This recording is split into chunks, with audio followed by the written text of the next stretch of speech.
organization that we are already working with and there is a way to do something, yes, I'm definitely open to it if it makes sense. And I think what's cool opportunities there is for you guys to network, to John's point, you know, of like what core competencies each of your organization brings to the table and how you can work together to develop innovative solutions so that when, you know, the thousands of emails that you're getting, this one stands out because, oh, it's unique, there's something creative about it, and you could get those ROIs on both sides. And willing to be involved in it yourself. Yeah. The ones that speak loudest to me are not the ones that say, you know, give us a check. This is, you know, we have these kids and they need money and give us a check. Yeah. The ones that speak more volumes to me are the ones that say, we're raising this money, we're doing this, how could Get on board. you get on board Yeah. with us to bring us to another level and not just write a check. So for us it's a little different. We are involved in the educational space, so we try to stay away from the data, just to be honest. We try to stay away from the data because I think that data exhaustion is in the non-for-profit world, and when we go and ask for money, we try as much as we can to find unrestricted funds and give leverage to our foundation and the partner to deliver what we really want as an innovative thing. I mean, we have a board of directors which is under 40 years old. So we have a different perspective of how we want to deliver intentionally these programs. And also, we really look into some data points that are important, like attendance. We know, I work for the superintendent's office, we know attendance is really critical. It could change the life of a student. We look into not just graduation rates, which is a lot of organizations are looking into that. We look into post-secondary options, right? So we look into certifications, career technical education, 2 years, a year off, an internship, a volunteer year. So we look into what the student is doing after high school when we get into schools. And last but not least, we love to hear from each individual student. So we have 35, almost 40 schools in New York City. And believe me, I read with our chair of the board, and the board, we divide to read each one of the statements from all our students. We read them. How it's the foundation and our work with our partners have impacted your life. And that is how we determine if we go into a second round of funding with that organization, if we help them to get connected with any of the foundations that we have connections, because we do believe that a lot of the students that we serve get lost in the mix, right? A lot of people is talking about like high poverty zip codes or in need zip codes or depressive zones. When you look into those areas, you know that there's a lot of funding being put in there for years. What we try to do, it's really looking into how is that C average student, it's moving to be more engaged. How is that a student that is in the lower tier was able to, through our program or other programs in combination with our program, it's moving into having a B grade. Because, you know, we looked into the statistics when we moved into Broward, and it was, everyone forgot about the students in the middle. Right. So it's either the students at the bottom or it's the students on the top, but then those students in the middle, nobody's talking about them, right? And those students are in the depressive zones and all the zip codes that now we have because of the skill gap report from JP Morgan Chase and all the things that Broward Up Initiative and all this. They're going into the zip codes, but historically the zip codes have received a lot of funding. Right. It's how that we've been able to really, again, go in innovative ways to make sure that we are not forgetting those students in the middle, and that we evaluate, to your point, what is that these organizations are doing to move those students in the middle to be in the upper tier or to completely blossom. And last but not least is also following up after high school, right? Graduation rates for minority kids in America have increased exponentially from high school. Access to higher education has increased because of how the whole philanthropy dollars have moved into programs to have students to successfully graduate from high school. What we are now experiencing is that we push the students to graduate and going into college, but we never thought about them being in college. Right. So what happened after the first year, the second year? Well, they're dropping out. because culturally they don't know about the colleges.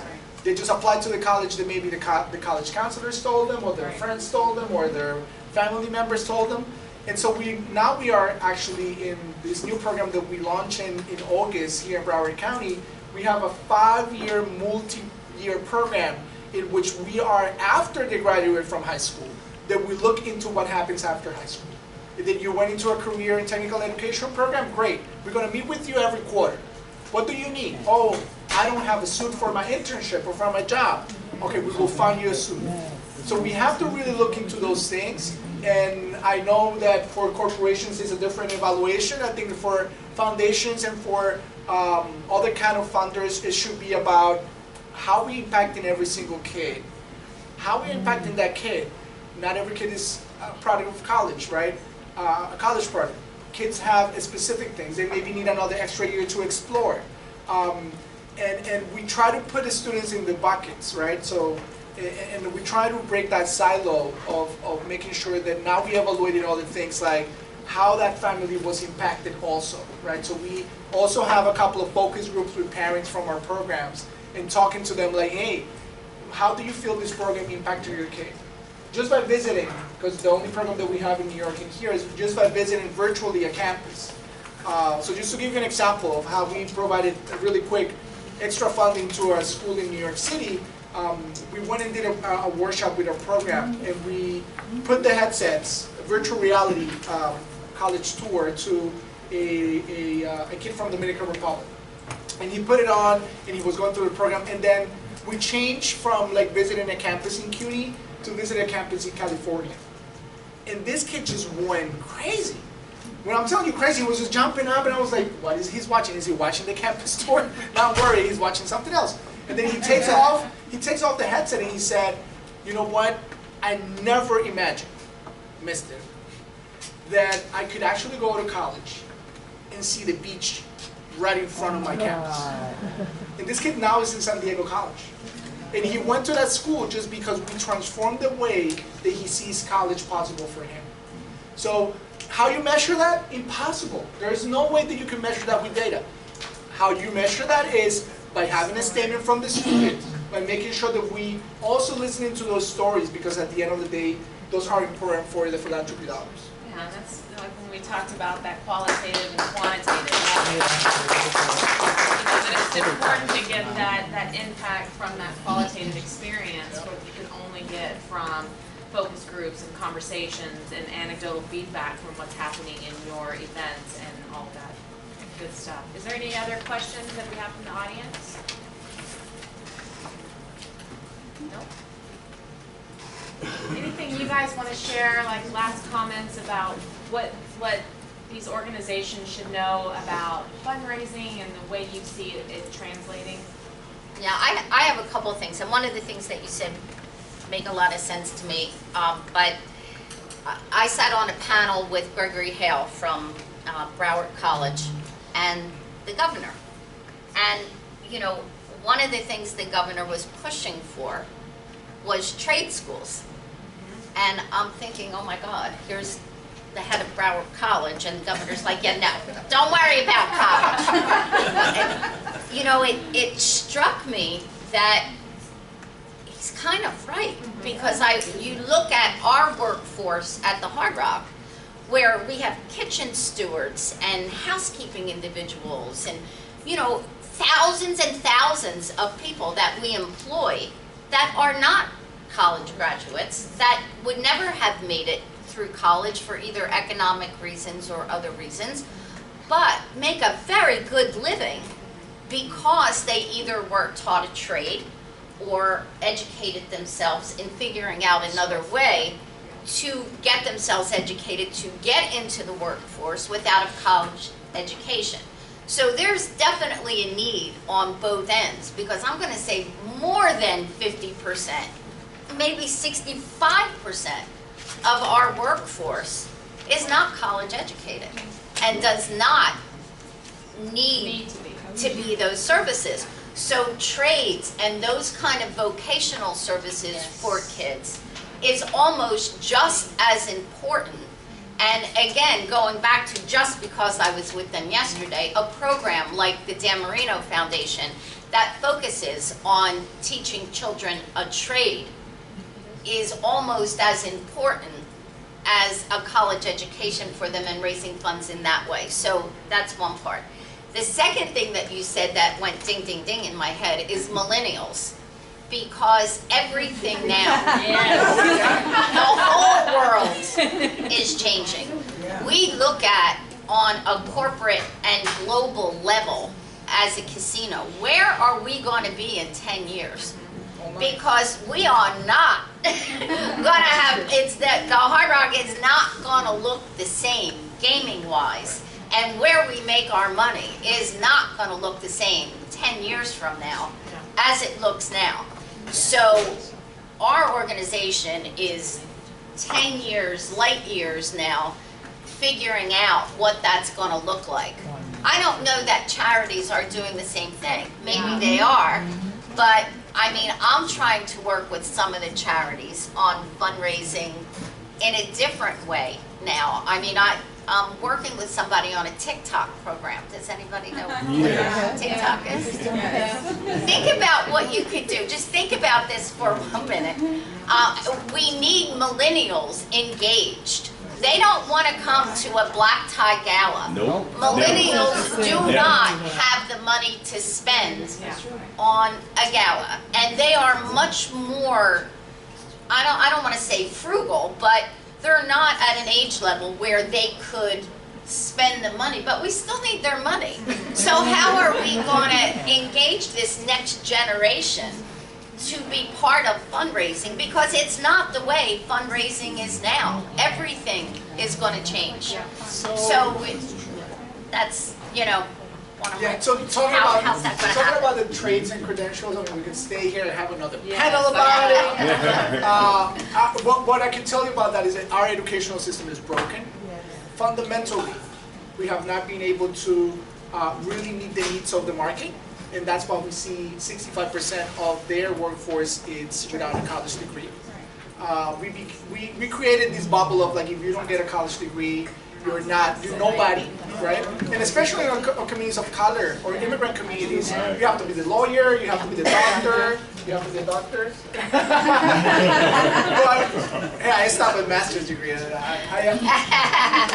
my hero, Dr. Sam. So, and he refuses me to call him a doctor, but he's 1% of our community. 1% of our Latino community get PhD degrees. 1%, just so you guys know, national. But anyways, going into the other question, which is, you know, what Susan was mentioning in terms of where these new millennials are putting their dollars, and even not just millennials, because we already passed the millennials, right? Yeah, exactly. We already passed the millennials. There's another, you know, the Z generation, right? So two things. If you ever want to read about what is happening with credentials and trade schools and college degrees, check out a website from a huge foundation called Lumina. I don't know if you guys know about the Lumina Foundation, so if you're into that space, read about them. They have something called the Goal 2025. At the beginning, when I was part of their advisory board, our goal was to get into 2025, 60% of the students or adults will be getting a college degree. And then after they went into the communities and they learned about what was happening, the college student is no longer the 18 to 25-year-old graduating after high school. It's the adult. It's the adult working 2 jobs, going into an online program, or having to commute to NSU and take classes and then go back to work. So they learn that. They also learn that it's not just about college degrees, but certifications and trade schools. So I really encourage you to do that reading and check their website because it's incredible. Into the other part, which is millennials and Z generation, what we have seen in the philanthropy world, it's a couple of things. One, organizations like yours have to take the risk of creating individual giving campaigns. You guys have to move into that. You guys have to do it. It's just a smart thing to do. You have to challenge. If you're not the person who's making the decision today, you have to come up with a presentation that you can show your executive director or your VP or your board and tell them this is where philanthropy is going. It's going into capture millennials through social media, through videos, and through really causes that are changing structurally the way that we see the world. Because we do care, and I'm a late millennial, 83. I made the cut. We do believe that we will be engaging into your cause if we do see this as something that is changing my environment, right? The Z generation was born in technology. We were in the transition of technology. The Z generation, like my son, which is 4, they were born into the iPhone. They were born into the smartphone. So how is that your website becomes mobile friendly? How is that your website could be transferred into an app and help them to understand what are you doing when you are, playing a video game or doing something online? Visa, just to give an example, how they're capturing a lot of dollars is Visa, the company, and the NFL came into an agreement a couple of years ago, and they created the first financial literacy game to educate young adults, males mostly, to learn about budgeting, credit risk, investments, but it's by playing the video game. So I think that your organizations have to look into what we could create, how we could capture these dollars that are sitting there. The millennials our average annual salary is $85,000 to $250,000 a year if you are in this industries of technology, right? Which is the majority of millennials that we work in the technology space. I'm just a hybrid because I work in technology and foundation work. But those kids, those millennials are now at 30, 35, they're looking to engage with organizations and they're looking into volunteer opportunities. What are my volunteer opportunities? How I'm feeding the homeless? How I am getting involved with the kids? How I'm giving them a scholarship? How my name could appear in that pamphlet that you give in your gala because I gave $1,000 and I'm now part of this community. It's all about being part of this community. So if you don't have a Facebook group, create one, right? If you don't have a young board, which a lot of organizations are doing here in Broward, right? The Chamber of Commerce has a young group. I'm part of the council for the Broward Partnership. They created a council for young adults and professionals to get involved. And just because one reason, all the boards of your organizations are aging. And they need new leadership. So how is your organization getting ready for that new transition? And that is the question that I wanted to bring up. One last thing, I just want to give you guys a round of applause because the work that you guys do in the philanthropy world, in the non-for-profit world, I know the sacrifices, so I want to make sure that you guys...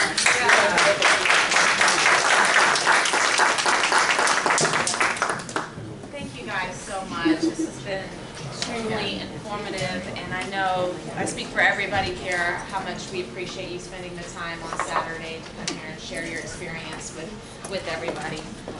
Any last comments or anything? Good? Will you all be sticking around for questions after? Sure. Okay. I have them. And we'll wrap up a little early today so we don't take up too much of your time. But I know that, Chase, did you have any, did you want to? Raffles. My business card. And I know we didn't get to part of the presentation today, so please just review it if you could in your PowerPoint. Cool. So today we actually have raffle tickets from Maria Jacobo. Not tickets, but she has an image consultation company and she is raffling off 3 consultations. So without further ado, quick round of applause, please. Yeah, I said round of applause. Drum roll. You did drum roll. Drum roll. All right, here, you want to say a little bit about it? All right. We just said it was image consulting services, but... Guys, you know by now, after all these weeks with me, that besides what I do with Happy, which is my baby, my foundation, I'm an image consultant, and I help not only people but brands look better and connect better with their audience by the way they look. You know that what we learned today is that our best form of communication is the way that we represent ourselves. Don't look at me today, because hey, I look like You look great. But Not me. I'm raffling 3 So for 3 people, services for you. You can pick and choose what you want to do with your image. So call me, reach out to me, and I hope you enjoy it. See you soon. Okay, drum roll, please. All right, 119302. 302. 302. Happy President. All right. Share your positive image. More bow ties is the image. Dinner. Okay. All right. 119278. Yes.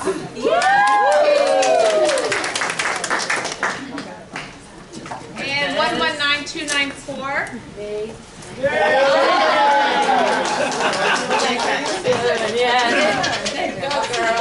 This just gave for an overnight stay at the Hard Rock with dinner.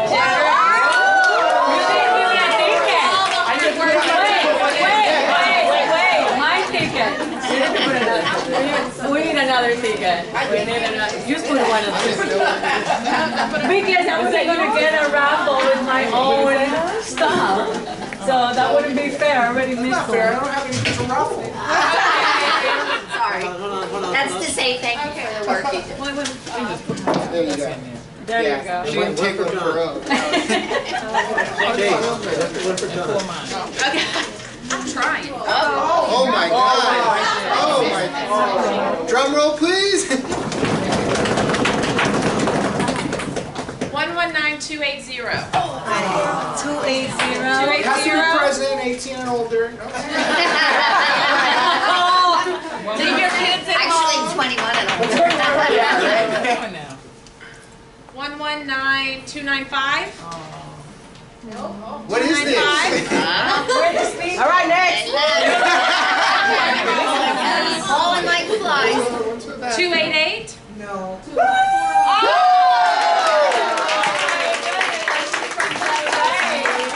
She comes from far, so that's going to be amazing. Send an email. Alright, thank you guys. Have a good weekend. Let's bring your foundation here.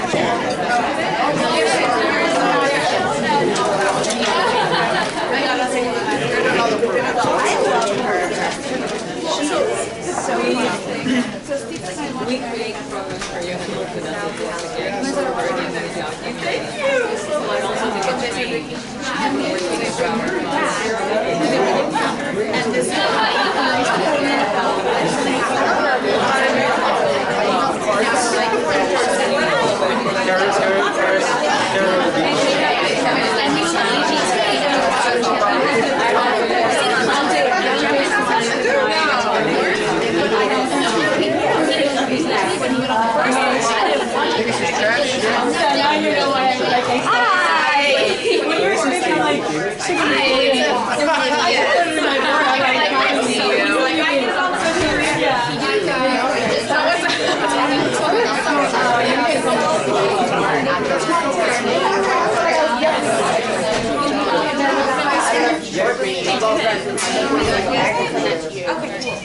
Welcome together.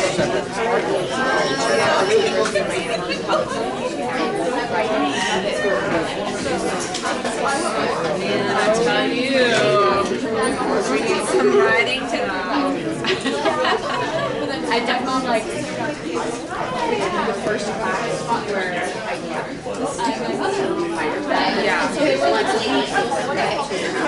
Yeah.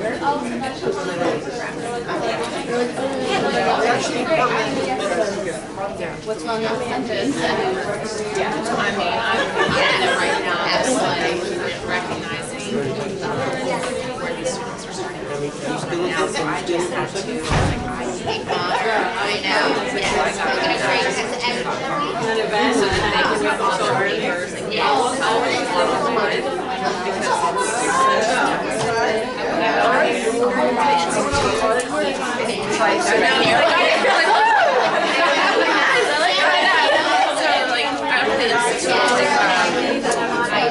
writing course, like in the beginning before they get started on that. You know what I'm saying? Because I thing, and then definitely I'm gonna check this camera also. Yeah.